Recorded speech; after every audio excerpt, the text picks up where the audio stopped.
Hello, everybody. Today we are talking about the trap of trying to heal alone.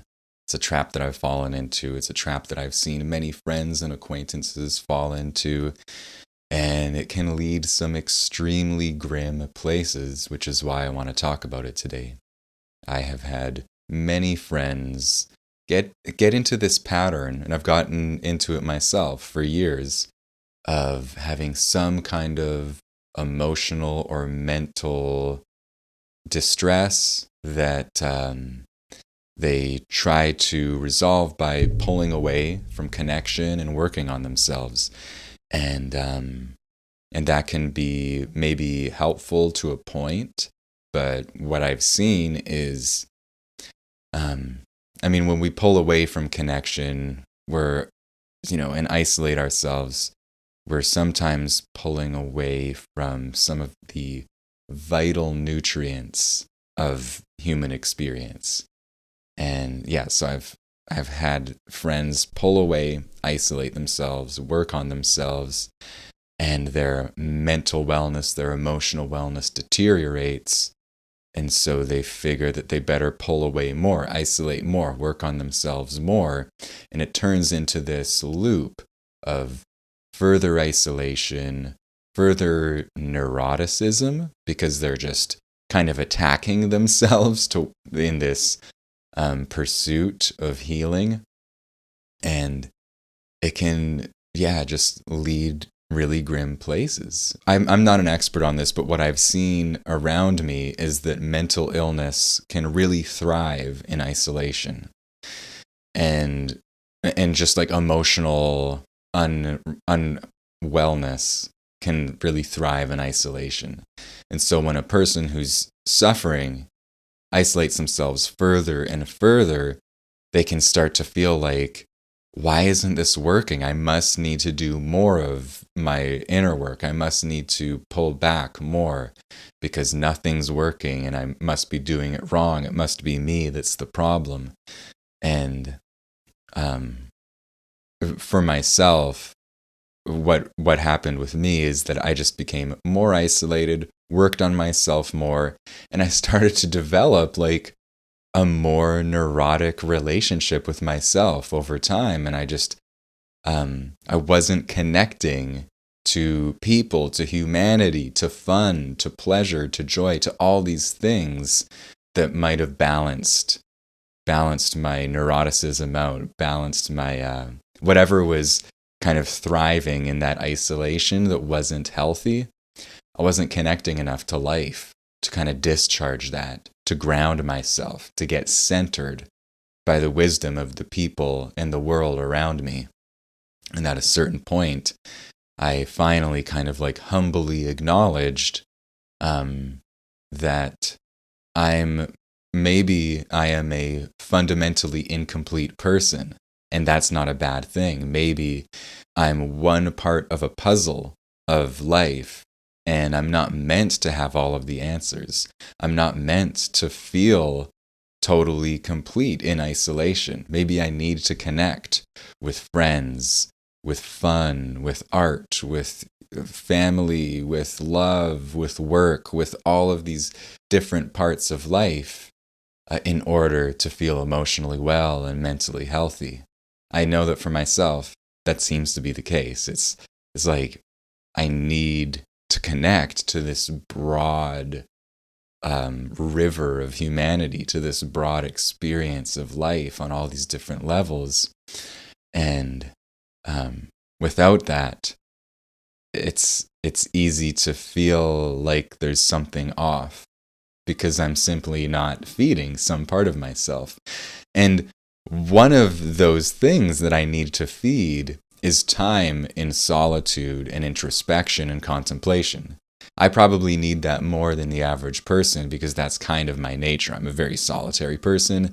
It's probably what helps me be a writer because I spend so much of my life digesting experiences and ruminating and talking out loud to myself even, kind of integrating experiences so that I have understandings that I want to share with my friends and with the world. Um, yeah, I think there's over the past few years, there's just been this growing awareness in me that uh, I don't need to get all of the answers in one place. I don't need to have all the answers myself. I can't expect myself to have all the answers to feel complete on my own. And I can't put that burden on one person. I can't fall in love with a woman and then feel like she's going to be the thing that makes me feel whole. That's too heavy of a burden to put on her shoulders. That's too heavy of a burden to put on my own shoulders. That's something that I can experience from all of life, from friendship, from creativity, from work, from participation in a community, from being of service to others, from talking to wise elders. There's this entire, tapestry of life that makes me feel balanced and sane and whole. Because on my own, I am not balanced, sane, and whole. In isolation, I am one part that's confused because he finds himself completed through the environment. He finds himself completed through connection. I'm not saying that this is technically true. I don't know what the truth is. All I know is that I've found this way of looking at myself and life more helpful and healthy than thinking that I could have all the answers on my own, that I could figure it out and heal myself on my own. It's just this broader perspective of connection and wholeness. And it makes a lot of sense for me and to me, because as I've kind of shifted away from trying to heal myself, trying to do all the work on my own, life has gotten a lot funner. There's been so much. It's just I'm more open to life. I'm more open to experience. And like I said, I still spend gratuitous amounts of time in reflection and solitude, because to me, that's one of the pieces of living that make me feel balanced as an individual. And I'm still learning very much. But I just wanted to share this today because it might be helpful to people who have, found themselves at times during chapters of life in those seasons of isolation and disconnection and feeling bad about themselves because they feel like they're not getting it right. And I know that when I have friends that are struggling with that, sometimes I'll just say to them, like, look, you don't need to do this alone. You don't need to figure this out alone. Nobody heals alone.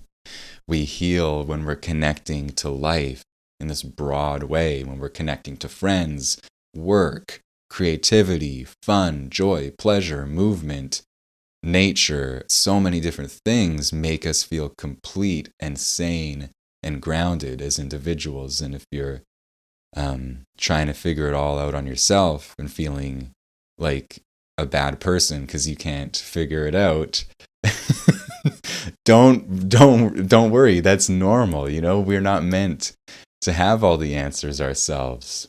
We're meant to sometimes walk into the hands of life and be held.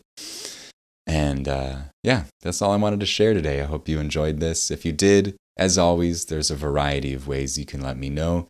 If you're on YouTube, you can give this a thumbs up, you can leave a comment, and you can subscribe to the channel if you haven't already. If you're streaming this on Spotify, Apple Podcasts, or anywhere else, you can subscribe to the podcast. And if you're curious about my book, there is links to that in the show notes or in the description. And until next time, have a beautiful day.